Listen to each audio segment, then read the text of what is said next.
Chef Nix. And this is the baby Nana. And for today, gagawa naman tayo ng one of his favorite. What are you gagawin? Chocolate muffin.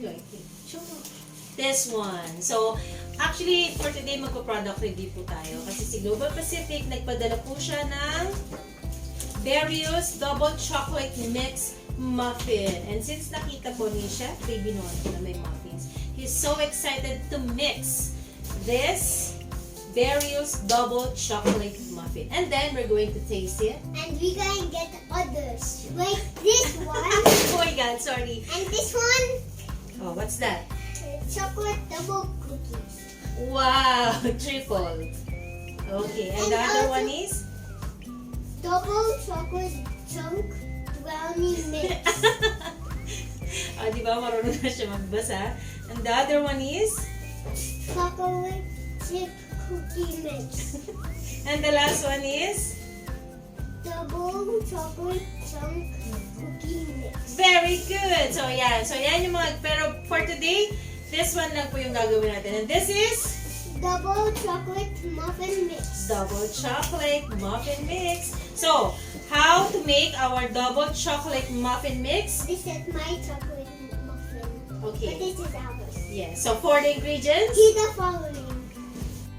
Okay, so for the ingredients of our chocolate muffins, so what we need is this 1 pack of double chocolate muffin mix. okay, so pag inalis natin siya, yan. So, eto po siya.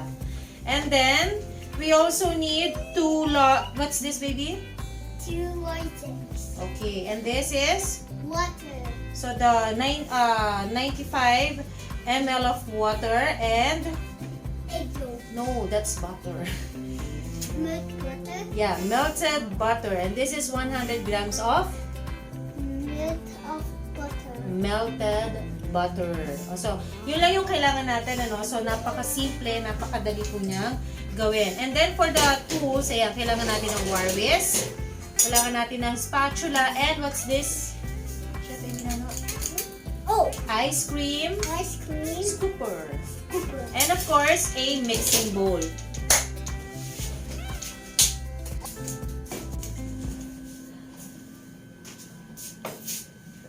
Okay, so for the procedure, before we start, we're going to preheat. What?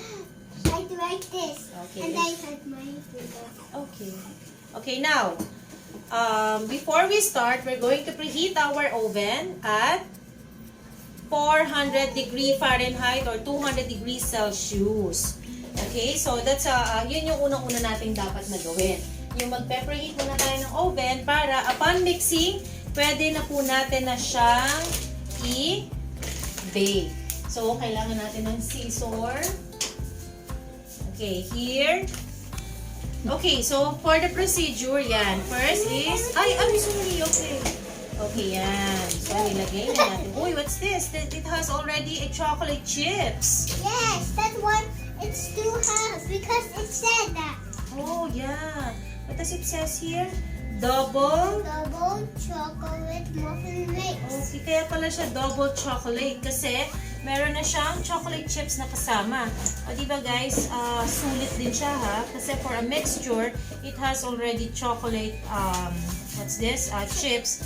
Wow, it's really, really good. And it really smells good. Smell it. Smell good. Smell good. How does it smell? Smells like chocolate. I love chocolates. I know. Can you pour the egg now? Okay. Ooh. Okay, so this is our egg. Wait. Okay. Wait. And next is, Squash it. can you pour now the butter? Butter? Oh yeah. The melted butter. Oh, it's hot. It's hot? Yeah. Oh, it's not really hot. Come on, you can do it. Wow. Oh, the milk of butter is so disgusting. It's not disgusting. Okay. And last is our Milk. That's not milk. What's that? Water. That's my favorite. Water. Okay. Oh! So we only add 3 ingredients: melted butter, egg, and water.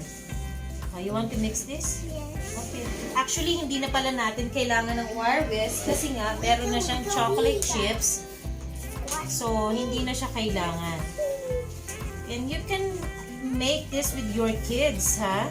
It's very simple and Those easy are to my make. friends. Yeah. Invite other kids to make this, baby. Yes. The But kids are my friends. okay. You tell them that they should make this. Kids, you will make this? Yeah. This is so Delicious. delicious. Can you tell that this is so delicious now? Kids, this is so delicious. Okay. Okay, and now we're going to pour this now in the muffin liner, if you have your muffin liner. But we're going to use this kind of muffin or muffin pan. So this is already ready to bake and ready to go. Okay? It will make a muffin. Yes. So this is 5, and we're going to use a scoop, a large ice cream scooper. Okay, so check if you know. Okay. Look, it will bunch it. Okay. Wait. Center pa na lang, wait lang. Joby, palis na. Okay na? Okay, so now we're going to use a large scooper like this. So see to it that it's all filled. Okay, very good. Another one. So at least mga 3, 4. Oh, what? So dapat ang muffin, we should bake this in a high temp. Para po, kasi we're achieving na mag-dome siya. So we're baking this in a high temp para ma-achieve natin yung pag-dome. Wait lang. Okay. I can get that other one. That's the other one is okay. Get the small one so that you can help mommy. So there, yan, there it goes. Ganito lang po yung paglalagay sa muffin liner. Dapat hindi siya pupunuin and hindi naman siya dapat masyadong kulang. Oops, sorry. Okay, put this on this one.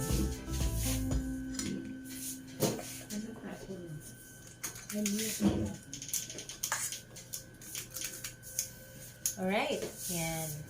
So this is a little... Swipe it. Wait lang, baby. This is a little many. Bawasan natin. Too many? Yeah, it's too many. Okay. Oh, that's yours and this is mine.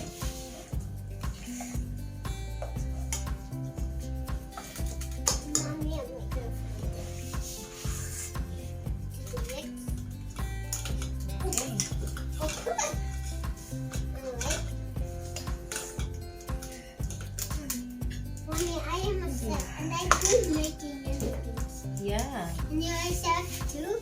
Yes. You can make anything like me? Yes. This is mine?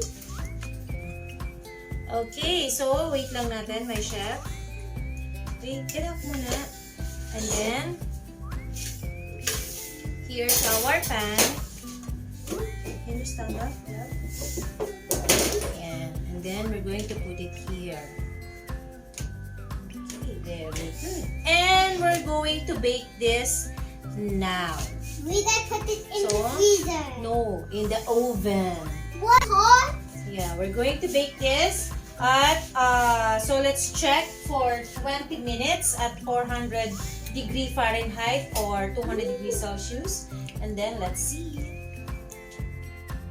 Mama. Hindi mo na balik? Quiet, please! Okay na? Nag-go na ba? Okay, so here's now our Chocolate muffin. So, we bake this at 25 minutes. Yan. So, and then nag-toothpick test lang po kami para, if you're going to read all the labels from the box. Ando na yung instructions on how to bake it, how to make it. So it's very, very convenient. Yan. So now we're going to taste this with my chef, Baby Nono. Okay. I want to pick this one. Oh, you want to pick that one? Okay. Okay, so here's now our chocolate muffin, and my chef Baby Nono here. We're going to taste it now, and then this is the treasure. Go. How is it? But you don't smile. Again. Yeah, taste it. Oh, that's already. Oh, okay. So kung nakita nyo, ang ganda ng pagkakabake sa kanya kasi na-achieve natin na mag-dome siya. So I think this is very, very easy to make. Okay, can I have can I remove this down? Okay, we're going to remove this from the okay, tingnan natin ha. Oh, I'm sorry. Okay, now we're going to remove this para makita natin.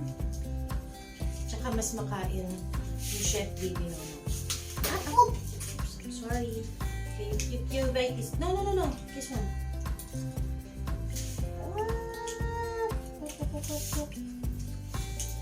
Okay, another one. Actually, medyo mainit pa siya. Still, oh, see? So, I think this is good. So, can I taste also? Ang sarap nga. In fairness, masarap, ha? And then, ayan moist din naman siya. Lasa, para siyang Belgian chocolate. So, masarap na klase po ito ng muffin. So, highly recommended siya, ha? O, see? How does it taste? Tastes good. Diba? At saka yung tamis niya is tamang-tama lang. And yung chocolate chips niya mismo, ayan yung mga chocolate chips, Belgian chocolate chips po yung ginamit. So, highly recommended.